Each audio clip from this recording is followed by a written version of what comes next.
नमस्कार, मैं पूजा। बिहार टिक्स के बुलेटिन में आपका स्वागत है। आइए जानते हैं बिहार और देश दुनिया की महत्वपूर्ण खबरों के बारे में। पहले बिहार की सुर्खियां। पटना सिटी में बेखौफ अपराधियों ने दिन दहाड़े दाल कारोबारी को मारी गोली, 10 लाख रुपए लूटकर हुए फरार। बिहार के हर प्रशंसक समर्थकों से जुड़ेगी नीतीश की पहली वर्चुअल चुनावी रैली, 25 लाख लोगों को जोड़ने का लक्ष्य। डीजीपी पहुंचे पश्चिम चंपारण, रोटी नमक और मिर्ची खाई, कहा अद्भुत है यह गांव। बिहार में पहली बार प्लाज्मा थेरेपी से पटना एम्स में कोरोना मरीज का इलाज। पटना में बेलगाम हुई कोरोना संक्रमण की रफ्तार, कंटेनमेंट जोन की संख्या हुई 83। डीएमसीएच में कोरोना से पहली मौत, विभाग में मचा हड़कंप। भागलपुर में विक्षिप्त बाप ने 2 साल की मासूम बेटी को बेरहमी से मार डाला। केंद्रीय विद्यालय के 9वीं और 11वीं में फेल स्टूडेंट्स बिना परीक्षा होंगे प्रमोट।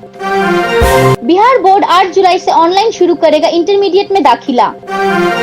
भागलपुर इंजीनियरिंग कॉलेज में आईआईटी मुंबई के सहयोग से खुलेगी रोबोटिक्स लैब। अब देश दुनिया की सुर्खियां। चीन ने गलवान घाटी से 1.5 किलोमीटर पीछे हटाए अपने सैनिक, चीन का बयान, ऐसा कुछ नहीं करेंगे जिससे विवाद बढ़े। ई कॉमर्स में लोकल का होगा बोलबाला, नियम पर चल रहा काम। नेपाल में प्रधानमंत्री के इस्तीफा पर सस्पेंस जारी, प्रधानमंत्री ओली और विरोधी गुट के नेता प्रचंड के बीच आज फिर होगी बातचीत। चीन में कोरोना के बाद अब काली मौत का साया। परमाणु हथियारों से लैस अमेरिकी फाइटर जेट ने दक्षिण चीन सागर को घेरा, देखती रह गई चीनी सेना। अब खबरें विस्तार से। पटना में बेखौफ अपराधियों ने सोमवार दोपहर एक दाल कारोबारी को गोली मार दी और 10 लाख रुपए लूटकर फरार हो गए। घटना पटना सिटी के मालसलामी थाना क्षेत्र के मारूफगंज इलाके की है। सूचना मिलते ही मौके पर पहुंची पुलिस ने कारोबारी को गंभीर हालत में अस्पताल में भर्ती कराया है। दाल कारोबारी का नाम अविनाश उर्फ सोनू है।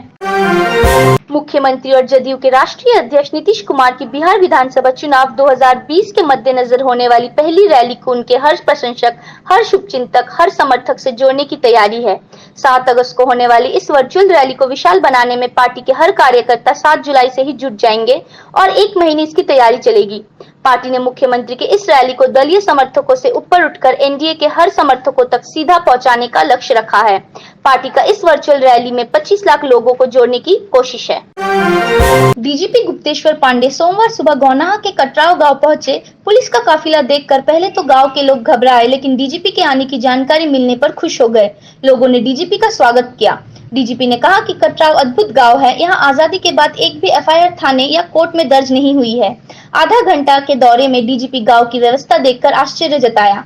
कहा कि देश भर के गांवों को इन लोगों से सीख लेनी चाहिए। चंपा देवी की मिट्टी के घर का मुआयना किया। डीजीपी ने यहाँ बड़े चाव से एक रोटी, नमक और मिर्च खाई। पटना एम्स में कोरोना के गंभीर मरीजों का इलाज प्लाज्मा थेरेपी के जरिए शुरू हो गई है। पहली बार पटना के 36 साल के मरीज की प्लाज्मा थेरेपी की गई। प्लाज्मा थेरेपी के बाद मरीज की स्थिति पहले से बेहतर है।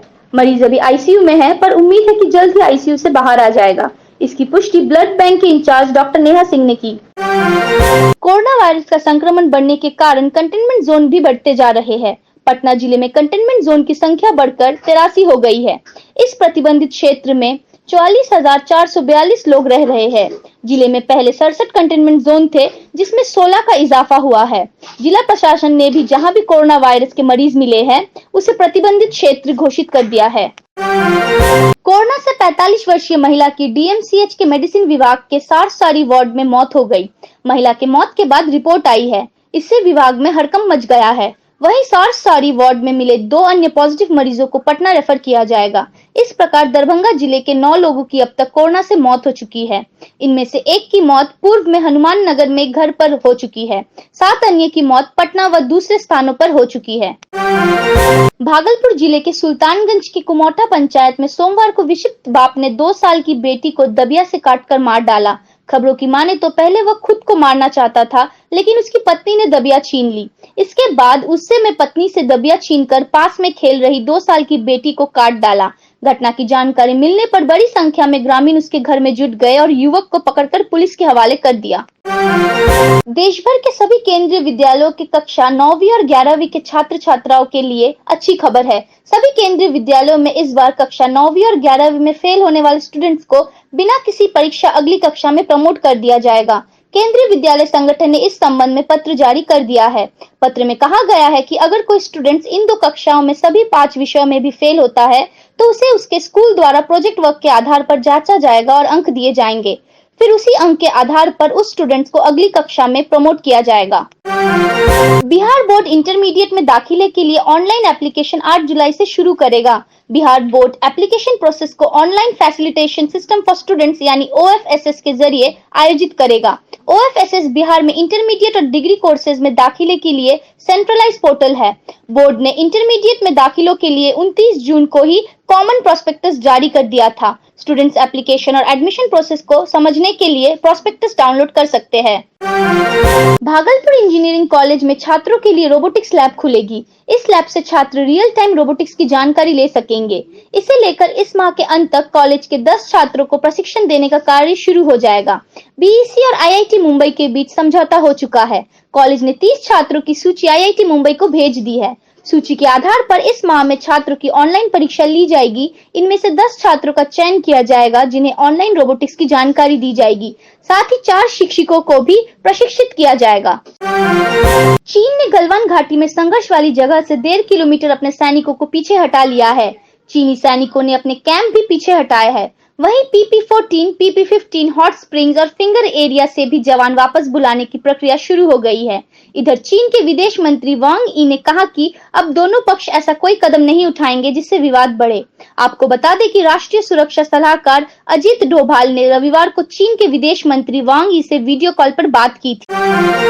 भारतीय बाजार में ई-कॉमर्स कंपनियों की पैठ लगातार मजबूत होती जा रही है। भारत सरकार ई-कॉमर्स ड्राफ्ट की दिशा में तेजी से काम कर रही है। खबरों की माने तो ऐसे नियम बनाने पर जोर दिया गया है जिससे लोकल स्टार्टअप्स को फायदा हो। इसके अलावा कंपनी कस्टमर्स का डेटा किस तरह हैंडल कर रही है उस पर विशेष नजर होगी। इस ड्राफ्ट का निर्माण department for promotion of industry and internal trade कर रहा है जो कॉमर्स मिनिस्ट्री के अंतर्गत आता है। नेपाल में प्रधानमंत्री ओली के इस्तीफा पर सोमवार को भी फैसला नहीं हो सका। सोमवार को 2 अहम बातें हुई। पहली, प्रधानमंत्री ओली और उनके मुख्य विरोधी प्रचंड के बीच करीब 3 घंटे चली बैठक बेनतीजा रही। मंगलवार को फिर दोनों नेता बातचीत करेंगे। दूसरी, स्टैंडिंग कमेटी की मीटिंग भी 2 दिन टल गई है। अब यह बुधवार को होगी। चीन के इनर मंगोलिया के एक शहर में अधिकारियों ने ब्यूबोनिक प्लेग को लेकर अलर्ट जारी किया है। यहाँ ब्यूबोनिक प्लेग का केस मिलने के बाद चिंता बढ़ गई है। पिछले साल नवंबर में भी यहाँ 4 केस मिले थे। अधिकतर चूहों से फैलने वाला यह प्लेग बेहद ही संक्रामक है और अक्सर जानलेवा साबित होता है।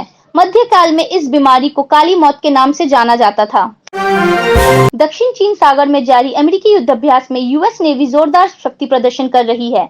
परमाणु बम ले जाने में सक्षम अमेरिका के B-52H बम वर्षक विमान के साथ अमेरिका के 10 अन्य फाइटर जेट और निगरानी विमानों ने एक साथ दक्षिण चीन सागर में उड़ान भरी। अमेरिका की इस आक्रामक कार्रवाई से भड़के चीन के सरकारी अखबार ग्लोबल टाइम्स ने इसे शक्ति का खुला प्रदर्शन करार दिया।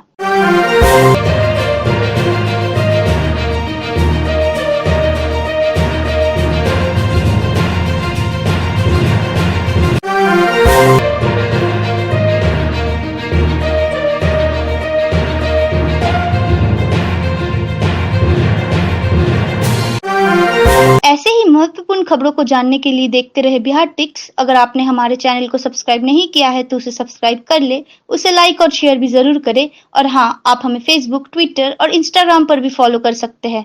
कोरोना महामारी के इस दौर में अपना बहुत ख्याल रखें। धन्यवाद।